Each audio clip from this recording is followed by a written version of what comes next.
Hello everyone, welcome back to Sarthak study tube. दोस्तों, क्या आप इस चेहरे को पहचान रहे हैं? अगर आप नहीं पहचान रहे हैं तो मैं आपको इस चेहरे से पहचान करवा देता हूं। दोस्तों, ये वही चेहरा है जिसने कि सीए प्रोटेस्ट के दौरान कहा था कि ये चिकन नेक कॉरिडोर को अलग कर देगा। किससे? आसाम से। मतलब चिकन नेक कॉरिडोर को काट करके नॉर्थ ईस्ट और पूरे आसाम को ये अलग कर देगा। जी हाँ, मैं बात कर रहा हूँ सरजील इमाम की। कौन था ये सरजील इमाम? थोड़ा इसके बारे में जान लेते हैं। थोड़ा मैं आपको फ्लैशबैक में लेके चलता हूँ, फिर चीज़ें बताऊँगा। इसने क्या किया था?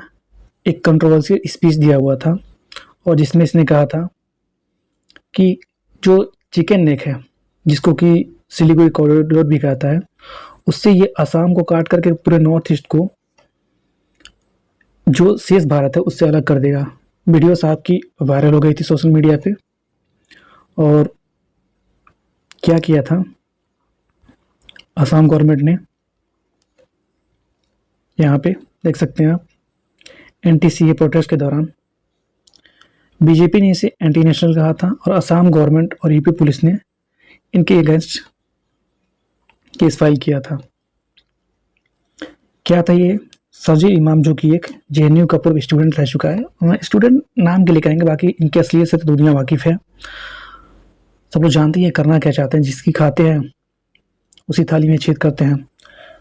तो ये एक एक्टिविटीज था।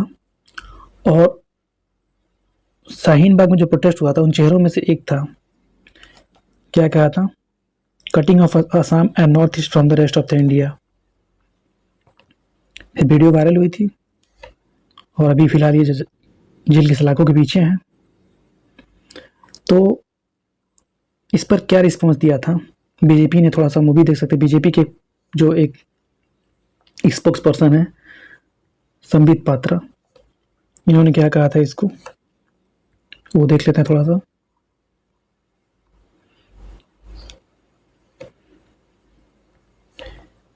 बताया ना आपको, जेएनयू का स्टूडेंट रहा था।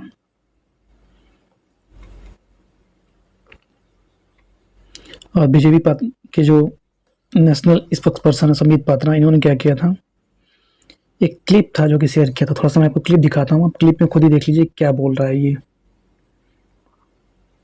यादें आपकी भी थोड़ी ताज़ा हो जाएंगी। आप खुद देखिए क्लिप में बोल क्या रहा है।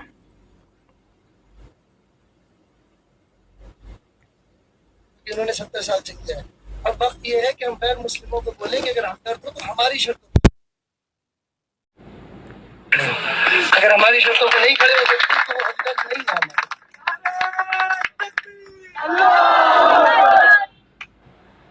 तो एक चीज ये है।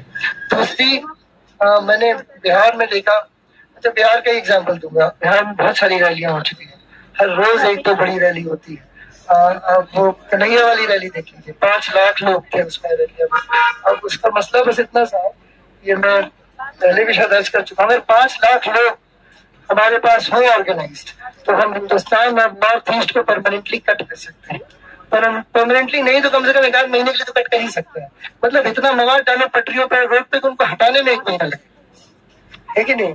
क्या एयरफोर्स से आसाम को काटना हमारी जिम्मेदारी है। आसाम और इंडिया कट के अलग हो जाए, तभी ये हमारी बात सुने। आसाम में जो मुसलमानों का हाल है आपको पता है, सीए नाफिज हो चुका है, वहाँ डिटेंशन कैंप में लोग डाले जा रहे हैं, है ना?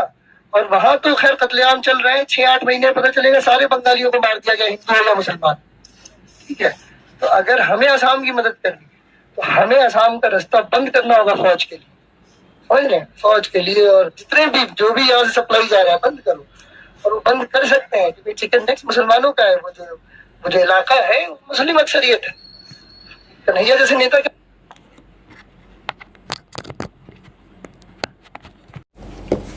वीडियो पूरा सुना आपने?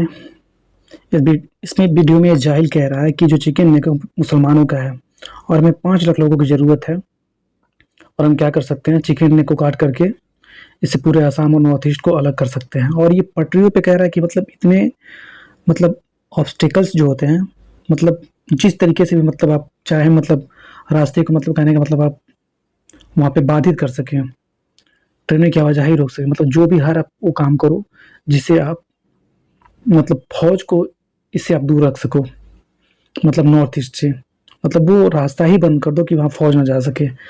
आप समझ सकते हैं कि इस देश में कैसे कैसे लोग रह रहे हैं, जो इस देश की सॉवरेनिटी के लिए, इंटीग्रिटी के लिए कितने बड़े खतरा हैं। ऐसे लोगों को तो जिंदगी भर जेल में सड़ना चाहिए। खैर, आते हैं मेन मुद्दे पर। तो अभी हाल ही में कुछ इसी तरह का बयान दिया है बंगाल के एक आतंकवादी संगठन के प्रमुख ने। उसने क्या बयान दिया मैं आपको दिखाता हूँ एक बार, तो आप देखिएगा। इसका नाम है जसीमुद्दीन रहमानी। इसने क्या कहा है कि बंगाल की आज़ादी, दिल्ली में इस्लामिक झंडा, बांग्लादेशी आतंकी ने भारत को दी चिकन नेक काटने की धमकी। तो पूरा मुद्दा क्या है उसको हम समझेंगे बिल्कुल विस्तार से। उससे पहले, समझने से पहले हम थोड़ा सा ये समझ लेते हैं कि ये चिकन नेक आखिर क्या है। तो थोड़ा सा देखते हैं चिकन नेक क्या है। तो यहाँ पे आप देख सकते हैं चिकन नेक जो है ये भारत के पश्चिम बंगाल में स्थित सिलीगुड़ी कॉरिडोर को कहते हैं। यह एक संकीर्ण भूमि का खिंचाव है जो भारत के पूर्वोत्तर राज्यों को बाकी देश से जोड़ता है। यह कॉरिडोर 28 किलोमीटर लंबा है। इसके आसपास नेपाल, बांग्लादेश और भूटान है। और चिकन नेक के बारे में कुछ और बातें जान लेते हैं। कुछ और बातें क्या है। यह कॉरिडोर, माफ कीजिए थोड़ा सा मैं ऊपर कर लेता हूँ। यह कॉरिडोर भू राजनीतिक और भू आर्थिक रूप से बहुत अहम है। यह कॉरिडोर देश की एकता के लिए बहुत अहम है। यह कॉरिडोर उत्तर पूर्वी राज्यों और बाकी भारत के बीच व्यापार के लिए बहुत अहम है। यह कॉरिडोर पूर्वोत्तर राज्यों में अवैध अप्रवास, सीमा पर आतंकवाद, इस्लामिक कट्टरपंथ से निपटने में मदद करता है। यह कॉरिडोर दक्षिण पूर्व एशिया के देशों के साथ संपर्क को आसान बनाता है। यह कॉरिडोर युद्ध की स्थिति में हथियार और सैनिकों को आसानी से तैनात करने में मदद करता है। यह कॉरिडोर तिब्बत के करीब होने की वजह से भारत को चीन पर रखने में मदद करता है। तो कुल मिला के आप समझ सकते हैं कि जो चिकन नेक है, जिसको कि हम सिलीगुड़ी कॉरिडोर भी कहते हैं, कि कितना इम्पोर्टेंट है, कितना मतलब ज़रूरी है भारत के लिए। क्योंकि ये हमारे जो भी नॉर्थ ईस्ट के स्टेट्स हैं, सबको हम यहाँ पहुँचने का एकमात्र रास्ता है। यहाँ आप मैप में इस चीज़ को देख सकते हैं। ये रहा, ये इमेज देखिए आप बिल्कुल। क्यों इसको चिकन नेक कॉरिडोर कहते हैं। ये जो इमेज बनी हुई है थोड़ी सी चिकन की आकृति की बनी हुई है। यहाँ बगल में आपका ये रहा नेपाल, और नीचे रहा आपका ये बांग्लादेश, और ये आपका ये यहाँ पड़ जाता है भूटान। जस्ट इसके ऊपर आपका है चाइना रहा। तो यही जो पोर्शन है आपका, ये पोर्शन, इसी को कहते हैं चिकन नेक। और क्यों इतना इम्पोर्टेंट है आप समझ सकते हैं, क्योंकि ये पूरे के पूरे ये जो हमारा नॉर्थ ईस्ट पड़ता है इसको कनेक्ट करता है। एकमात्र रास्ता है जहाँ से हम जा सकते हैं। और यही रीज़न है कि कुछ जाहिल लोग बार बार इससे काट कर पूरे नॉर्थ ईस्ट को अलग करने की बात करते हैं। और कुछ ऐसी ही बात की है जसीमुद्दीन रहमानी नाम का जो आतंकवादी एक है बांग्लादेश का, उसने ये बात करी है। तो आइए समझते हैं पूरा क्या है मुद्दा, उसको हम देखते हैं क्या कहा है इसने। थोड़ा मैं डेस्कटॉप मोड कर लेता हूँ कि चीज़ों को हम थोड़ा सा अच्छे से पढ़ सकेंगे। तो इसे हिंदुस्तान टाइम्स ने कवर किया हुआ है। तो देखिए आप यहाँ पे, रहमानी ने भारत को बांटने और दिल्ली में इस्लामिक झंडा फहराने की धमकी दी। वो अलकायदा से जुड़ी आतंकवादी संगठन, ये अलकायदा का जो एक संगठन है, जो आतंकवादी संगठन है, उसका नाम है ABT, अंसारुल्लाह बांग्ला टीम, उसी का ये प्रमुख है। अभी जब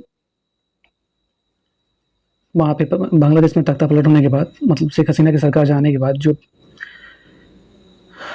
मोहम्मद यूनूस की अंतरिम सरकार बनी है, तो उन्होंने इसे क्या किया, जेल से रिहा कर दिया।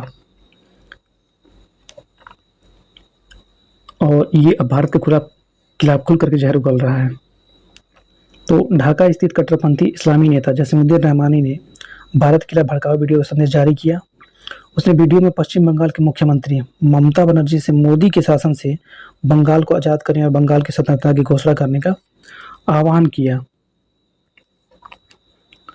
मतलब आप देख सकते हैं कि ये ममता बनर्जी से ये बात कह रहा है कि मोदी के शासन से बंगाल को आज़ाद करने की बात कही है। और क्या कहा इसने,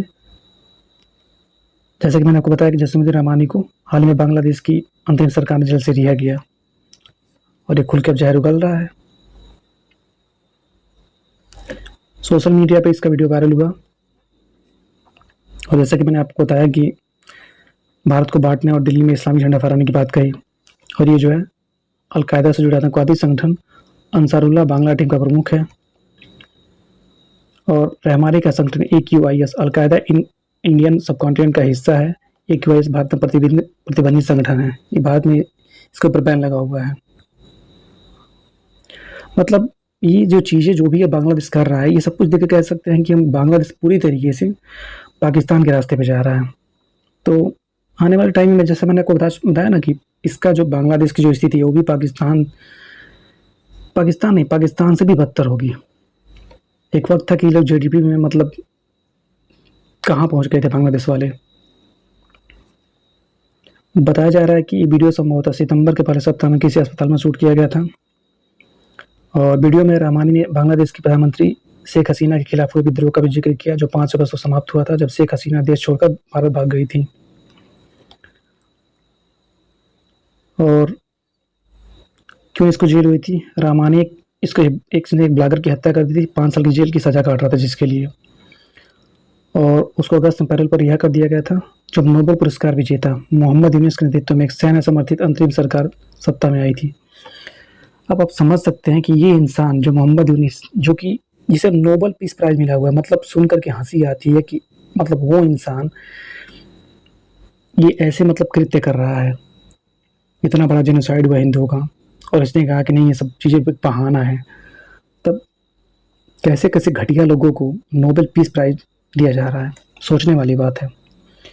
वीडियो में ये रहमानी ने क्या कहा कि भारत को किसी भी आक्रामक कार्रवाई के खिलाफ चेतावनी दिया और कहा कि बांग्लादेश सिक्किम या भूटान जैसा नहीं है, इसने ऐसा कहा। आगे इसने क्या कहा, इसने कहा कि चीन की मदद से भारत के उत्तर पूर्वी राज्य को अलग करने और चिकन नेम के नाम से मशहूर सिलीगुड़ी कॉरिडोर को काटने की धमकी दी। और इसका ये बयान ऐसे समय में आया है, जो रहमानी का जो बयान है ऐसे समय में आया जब पश्चिम बंगाल की ममता बनर्जी सरकार को कोलकाता के RG कर मेडिकल कॉलेज और अस्पताल में 31 वर्षीय प्रशिक्षु डॉक्टर के बलात्कार और हत्या के बाद जनता का भारी गुस्से का सामना करना पड़ रहा है। तो आप समझ सकते हैं कि मतलब ये जो आतंकवादी है जसीमुद्दीन रहमानी, ये ममता बनर्जी को ये चीज़ बोल रहा है कि मतलब तुम मोदी के शासन से मतलब बंगाल को फ्रीडम देने की बात कर रहा है। तो आप समझ सकते हैं लोग वहाँ पे और किस तरीके से वहाँ की पब्लिक पागल होगी और क्या मतलब रवैया होगा ममता बनर्जी के खिलाफ वहाँ के लोगों का। रिपोर्ट के मुताबिक रहमानी के संगठन अंसारुल्लाह बांग्ला टीम शेख हसीना सरकार से प्रतिबंध लगा दिया था। जैसा मैंने आपको बताया, उसने भारत के खात्मे की बात करते हुए पंजाब में खालिस्तान आंदोलन और जम्मू कश्मीर में आतंकवाद का जिक्र किया। 30 मिनट के इस वीडियो में आतंकवादी रहमानी ने भारत को चेतावनी दी, यदि भारत द्वारा बांग्लादेश को चुनौती दी गई तो बांग्लादेश की तौहीद आबादी उठ खड़ी होगी।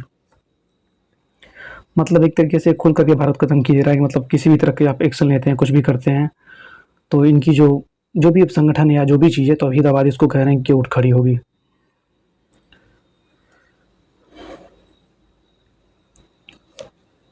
तो ये थी कुछ इम्पोर्टेंट न्यूज बांग्लादेश से संबंधित। कुछ और न्यूज़ पेपर्स के बारे में देख सकते हैं जिन्होंने इन चीज़ों को कवर किया हुआ है। जैसे आप हिंदू पोस्ट ने कवर किया इस चीज़ को, और देख सकते हैं आप इंडिया टुडे ने भी से कवर किया। तो ये थी अब तक की कुछ इम्पोर्टेंट अपडेट्स। मिलते हैं अगले वीडियो में कुछ ऐसे ही अपडेट्स के साथ। तो वीडियो आप लोग को अच्छा लगा हो तो वीडियो को लाइक करें, चैनल को सब्सक्राइब करें, दोस्तों में शेयर ज़रूर करें। मिलते हैं नेक्स्ट वीडियो में, तब तक के लिए थैंक यू।